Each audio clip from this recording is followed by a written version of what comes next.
and welcome. My name is Margie Sank from margiestamps.com. I'd like to share with you a really simple tip today, and the reason for it is I've answered this on my leaders group, my demos page, and with my class ladies, and I thought it might be really useful to show you today. So it's in relation to the new 3D embossing folders from Stampin' Up, and the fact that you really want to get a good result with them. So Stampin' Up have developed this new product.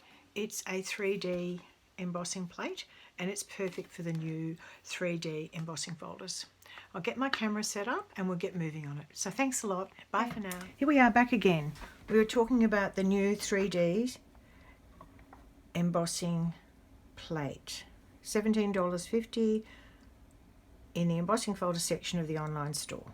Why am I talking about it? Because we have a variety of different embossing folders. We have the thin embossing folders that are not 3D, and they're either Sizzix branded if you've got the old ones, or you might even have a brand new Stampin' Up branded embossing folder. They're both thin.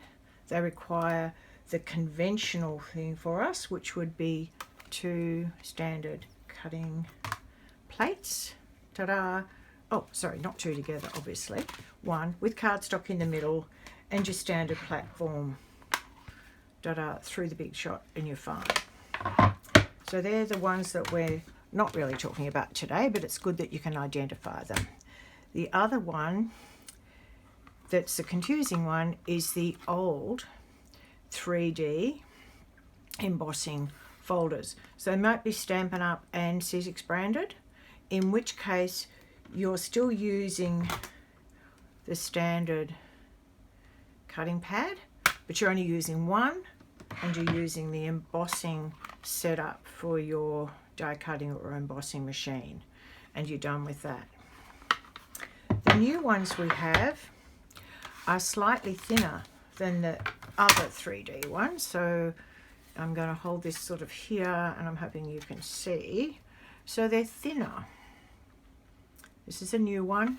You'll notice it's already got blue on it, and this is with the older one.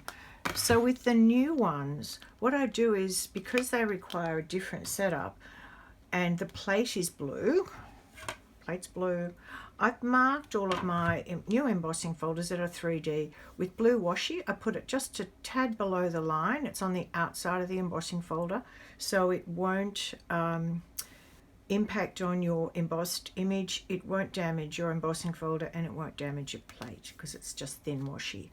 And that's the way for me to readily identify which embossing folder needs which plate or pad combination. And it's also fantastic in class because my ladies know. So I'm going to show you one of the images. So this one, I'll grab the right embossing folder that I want to use. So pardon me while I just reach across and grab it. Here we go. So as you can see, I've marked just below the line, mainly because it helps me still see this line to line up. And I've done it on both sides, so it's easy for my class ladies to identify it as well. You'd have your embossing folder. You'd pop your cardstock in the middle. You've got your standard emboss plate pad in platform in embossing mode, and you're just going to have your one blue plate on top. Pop him through the big shot and you're done.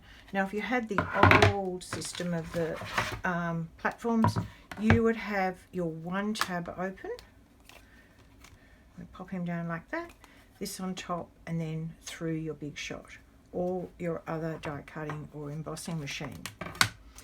I'll show you the finished embossing folder. Piece of cardstock. It's pretty. Got a great definition there. Really beautiful image. So that's the trick. Blue plate, and mark your embossing folders that require the blue plate with blue washi or something else that will not damage either the cardstock, the platform, or your plates. Have fun playing. Bye.